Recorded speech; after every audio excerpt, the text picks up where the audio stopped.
Hello, this is Corrigan. Today's topic is cardinal utility approach. The theory of demand or theory of consumer behavior explains the relationship between the demand for a good or service and the factors determining it. The demand of an individual for a good depends upon its price, prices of related goods, change in income, taste or preferences, etc. The law of demand states that all other things remaining same, there is inverse relationship between price and quantity demanded. Thus, the law of demand implies a downward sloping demand curve. The law of demand states that all other things remaining same, there is inverse relationship between price and quantity demanded. Thus, the law of demand implies a downward sloping demand curve. The law of demand can be explained with the help of a demand schedule and demand curve as presented in diagram 1. The demand schedule states that when the price of a good is Rs 12 per unit, the consumer purchases 10 units of it. When the price decreases to Rs 10, he would buy 20 units and so on. At Rs 2 per unit, the consumer will buy 60 units of the good. The demand schedule, when presented graphically by plotting different combinations of quantity demanded in relation to its price, would show a demand curve. The above demand schedule and demand curve states that there is an inverse relationship between price of a good and the demand for it. Now, a question arises, why does a demand curve slopes downwards? The law of demand states that a fall in price of a good leads to an increase in its demand and vice versa. While increase in consumers, there is another reason for the fall in the market demand curve for a good, that is, with the decrease in price, the good becomes cheaper, which induces many low income consumers to enter into the market to buy the good. Let's discuss utility theory. Utility means the want satisfying power of a commodity. Utility is subjective entity and resides in the minds of consumers. Cardinal approach to utility states that the goods and services that provide higher levels of satisfaction will be assigned higher utils, while the goods that provide lower level of satisfaction will be assigned lower utils. Let us discuss assumptions of cardinal utility approach. The principle of cardinal utility is based on these assumptions. First is, cardinal utility approach assumes that the utilities of commodities are numerically measurable. Second, marginal utility of money is constant. This is necessary because money is used to measure utility of a commodity. Third is, utility derived from one commodity is independent from the utility derived from another commodity. Fourth is, the marginal utility of a commodity diminishes as the person consumes more and more quantities of it. Fifth is, utility measurable by introspection. Now, what do you mean by total utility and marginal utility? Total utility refers to total satisfaction, which a consumer derives from the consumption of all the units of a good or service that he purchases at a given price during a particular period of time. When total utility, that is TU, increases, the level of satisfaction of the consumer will also rise, while marginal utility theory examines the increase in the level of satisfaction that a consumer gains from consuming an extra unit of good or service. When the marginal utility of a good is positive, it will lead to an increase in total utility. On the other hand, when marginal utility from the consumption of a good or service becomes negative, then total utility will decrease.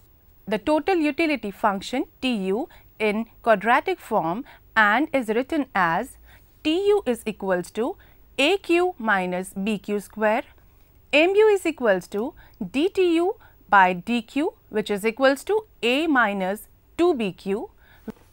Slope of MU is equals to DMU by DQ, which is equals to minus 2B, that is, we are differentiating here. By taking the successive values of Q, the relationship between MU and TU is presented in table number 2. Let us see the table of total utility and marginal utility. In this table, TU is calculated by adding the successive marginal utilities of all the quantities of the good consumed. In other words, we can say TUN is equals to U1 plus U2 and so on up to UN. The relationship between TU and MU can easily be explained with the help of table and diagram. The diagram shows that when a person consumes first unit of the good, the consumer gets higher level of satisfaction. In the beginning, the total utility and marginal utility are equal at 10 utils. When he consumes second unit, the marginal utility decreases to 8 utils and the total utility reaches the level of 18 utils. Similarly, when he consumes sixth unit of the commodity, MU becomes 0 and TU reaches the maximum level, which is 30 units. Thereafter, when he consumes seventh unit of the commodity, the MU becomes negative, that is minus 2, due to which the TU declines from 30 to 28 utils. The diagram shows that the MU curve has negative slope while the TC curve has positive negative slope. Positive negative slope takes place when initially TU curves moves upwards, but subsequently it has a tendency to move downwards. With the consumption of 6th unit, MU becomes 0. When MU becomes 0, the MU curve touches the x-axis and TU curve reaches its maximum level of 30 units, which is the saturation point.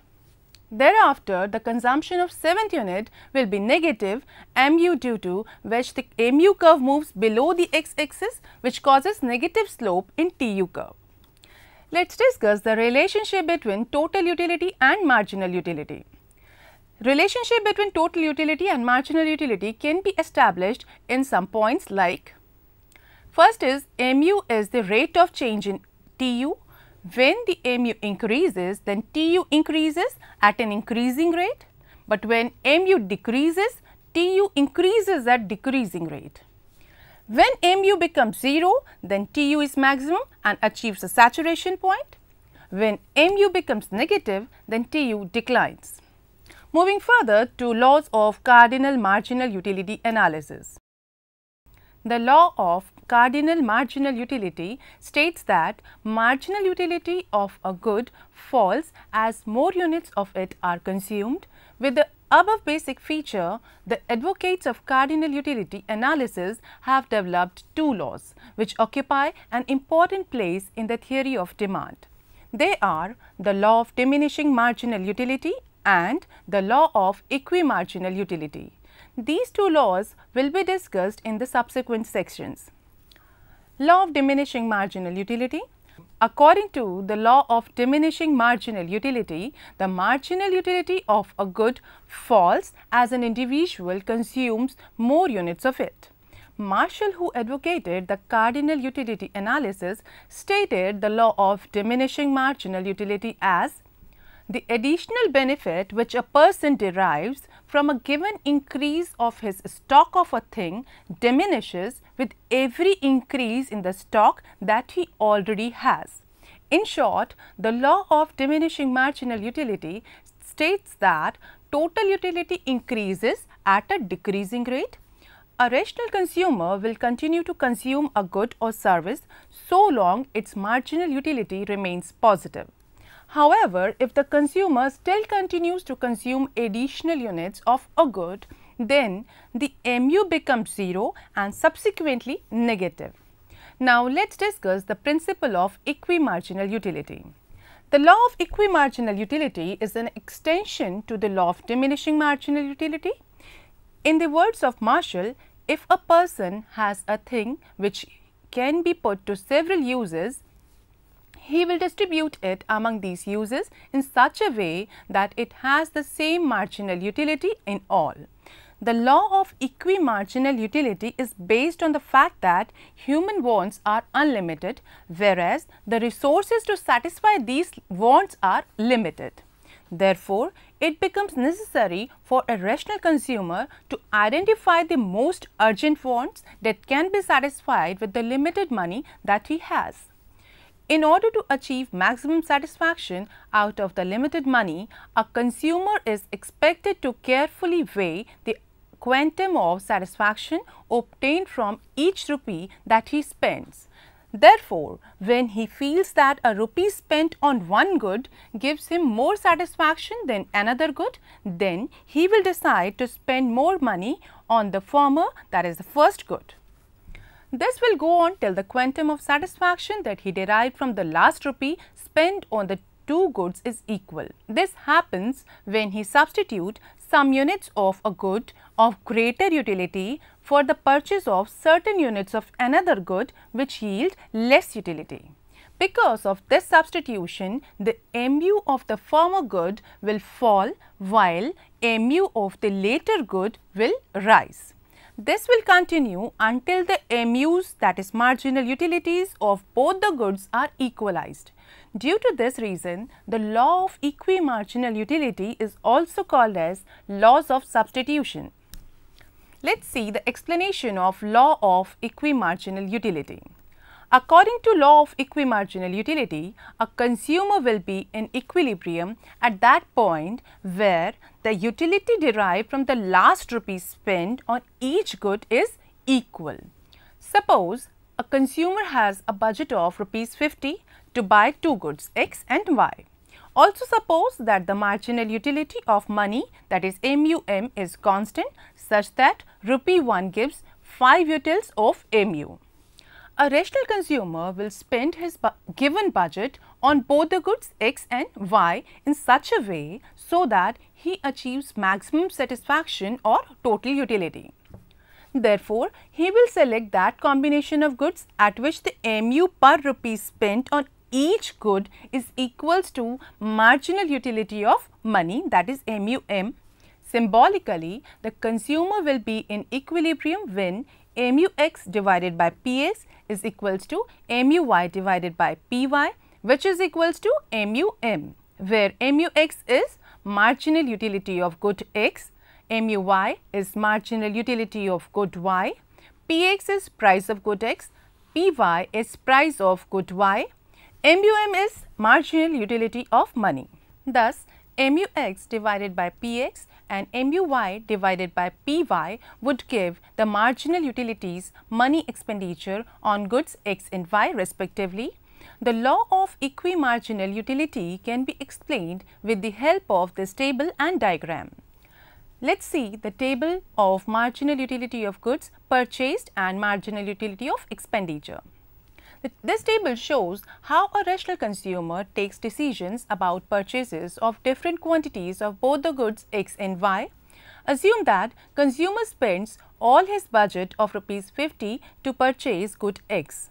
Since the price of unit of good X is rupees 5, he can buy 10 units of X. This table shows the decline in MU derived from the purchase of each subsequent unit of good X due to the application of law of diminishing marginal utility. Alternatively, assume that a consumer spends all his budget of rupees 50 to purchase good Y. Since the price of unit of good Y is rupees 4, he can buy only 12 units of Y. In this case also, MU derived from the purchase of each subsequent unit of good Y declines due to the application of law of diminishing marginal utility. Now, a rational consumer plans to allocate his budget of rupees 50 between both the goods X and Y. Since the first unit of good X gives him highest utility, that is 50 utils, his first purchase would be X, which he buys at a given price of rupees 5 per unit. The purchase of second and third units of X will also provide relatively higher utility for good X. Thus, his first choice will be to buy 3 units of good X. Since the fourth unit of X provides lower MU, that is 35 utils, than the first unit of good Y, that is 36 utils, the consumer will buy 1 unit of good Y at rupees 4. Let us see the diagram. The x-axis measures the units of goods X and Y measures the MU of money spent on X and Y. The consumer will achieve maximum level of satisfaction when he decides to buy 6 units of X and 5 units of Y. And at that level, the MU of money spent on each commodity is 5 utils. Thus, it can be concluded that a rational consumer would obtain maximum satisfaction when he equalizes the marginal utilities of goods that he purchases by substituting some units of one good for another. Now, let us see the table of marginal and total utility of goods purchased. This table shows the subsequence of goods X and Y purchased by the consumer. He decided to buy X as his first, second, third, fifth, seventh and ninth choice. And he decided to buy Y as his fourth, sixth, eighth, 10th and 11th choice. It may be noted that for his 11th choice, both the goods X and Y provided him same level of satisfaction, that is 20 utils of MU. In such a situation, the consumer has to use his own option and buy that choice in more economical.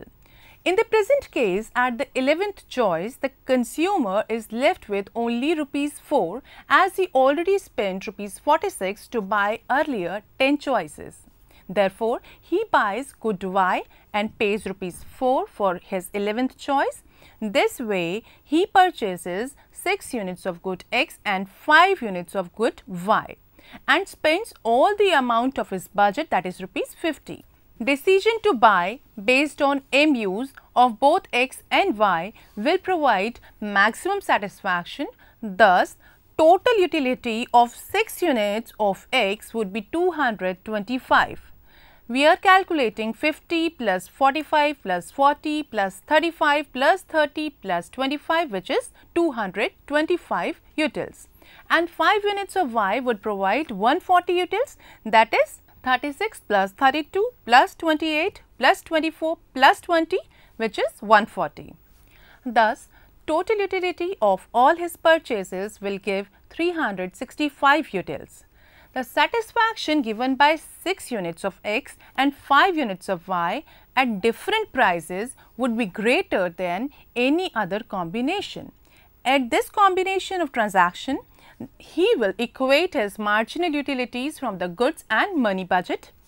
Moving further to derivation of demand curve. The consumer demand curve generally slopes downwards due to decrease in marginal utility that a consumer derives by consuming more of a good or service. Demand curve also has a negative slope because a consumer wants to obtain as much as satisfaction as possible at the lowest possible price. Therefore, when prices decrease, consumers increase their purchases of that product and vice versa. With these basic premises, the founders of cardinal utility analysis have developed two laws, namely law of diminishing marginal utility and law of equimarginal utility. These two laws occupy an important place in economic theory and have several applications and uses. With the help of these two laws, the exponents of cardinal utility analysis have derived the law of demand. Let us discuss derivation of demand curve under the law of diminishing marginal utility. The law of diminishing marginal utility states that so long as the marginal utility of a good is higher than its price, that is MUX is greater than PX, the consumer would demand more and more units of it till its marginal utility is equals to its price. Thus, the marginal utility equals price is the precondition of equilibrium. Let us see in the diagram. In this diagram, the downward sloping curve represents the diminishing marginal utility of the goods measured in terms of money.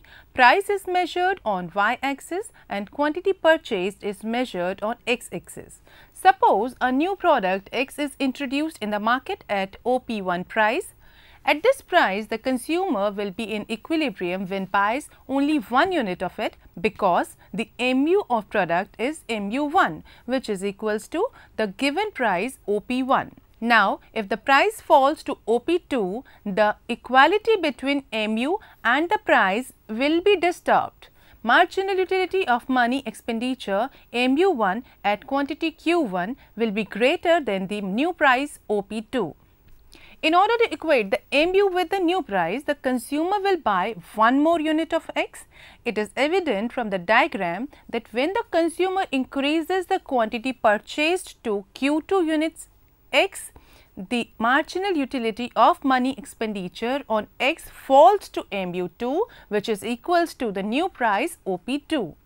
Likewise, when prices fall further, the consumer will buy more units of X in order to equate its marginal utility of money expenditure to the lower price.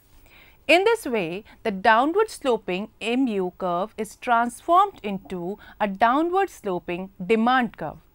Now, let us discuss derivation of demand curve under the law of equimarginal utility.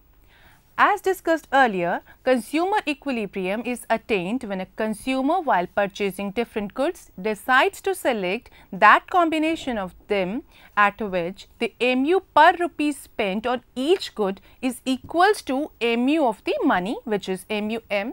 Symbolically, in case of two goods X and Y, the consumer will be in equilibrium when MUX divided by PX is equals to MUY divided by PY, which is equals to MUM. In order to understand the derivation of demand curve under the law of equimarginal utility, let us see in the diagram the demand for good X only. In the upper portion of the diagram, the y-axis represents the MU of money expenditure, that is MUX by PX, while the x-axis represents the quantity of good X demanded. With a given level of income, the budget of the consumer is fixed and his marginal utility of money is equals to OH. The consumer buys OQ1 quantity of good X when the price is PX1 because at this price the MU of the money OH is equals to MUX divided by PX1 and a point R on their intersection that measures the MU of money expenditure for OQ1 quantity of X. At the bottom of this diagram, the demand curve for good X is derived. In this part of the diagram, the price is measured on y-axis and quantity demanded on x-axis. When the price of a good X is PX1, it corresponds with the relevant MUX divided by PX1 curve, which is the MU of money expenditure on good X. Thus, the consumer would demand OQ1 quantity of good X at price PX1. Point A, marked at the intersection of two perpendicular lines drawn through RQ1 and PX1, would be the first decisive mark for the derivation of a demand curve. When price of X falls to PX2, the MUX divided by PX2 curve representing MU of money expenditure shifts upward to the new position. The consumer would buy OQ2 quantity of good X because at price PX2, MU of money OH is equals to MUX divided by PX2.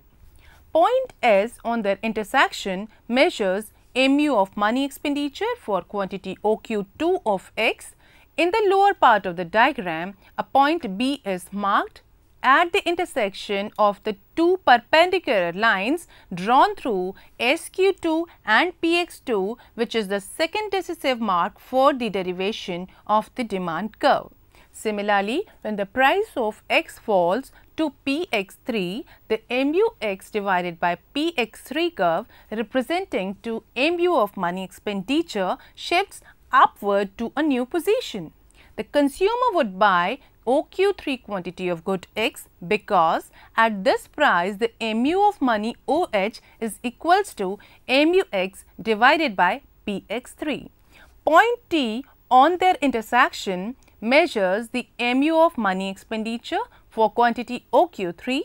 Point C marked at the intersection of two perpendicular lines drawn through TQ3 and PX3 would be the third decisive mark to derive demand curve. Similarly, if the price of good X change further, it will be possible to find the quantity demanded at the new prices. Thus, by drawing a line through these points, that is A, B and C, demand curve DD for good X is derived. The demand curve DD slopes downwards, which states that every fall in price of a good, the demand for it will increase. Let's conclude the session. Today, we have discussed cardinal utility approach of consumer demand, derivation